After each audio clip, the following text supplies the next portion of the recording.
বন্ধু, আমি একটা জিনিস বুইঝা গেছি, তাই তো তোমারে খোঁজা ছাইরা দিছি। কারণ আমি বারবার তোমার চইলা যাওয়ারে হারাইয়া যাওয়া ভাইবা নিছি। আসলে তো বন্ধু তুমি হারাইয়া যাও না, তুমি তো চইলা যাও। আসলে যে চইলা যায় তারে কে খুঁজা পায়, আর যে হারাইয়া যায় তারে তো খুঁজা পাওয়া যায়। এতটুকু আমি বুঝি।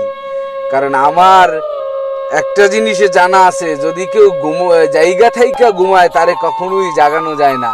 আর যে ঘুমায় তারে কখনো উঠানোর জন্য কষ্ট করার দরকার হয় না, একটা ডাকি যথেষ্ট। তুমি তো বারবার চইলে গেছো আর আমি ধইরা নিছি তুমি হারাইয়া গেছো। তোমার হারাইয়া যাওয়া আর চইলা যাওয়া এখন আমার কাছে সমান মনে হয়। তাই তোমায় কালার চেঞ্জ করো আর যাই করো বন্ধু, আমি আর তোমারে খুঁজতেছি না। কারণ তোমারে খুঁজতে খুঁজতে আমি আজকে হরান হয়ে গেছি। তুমি একটুও হরান হওনি, বুঝতে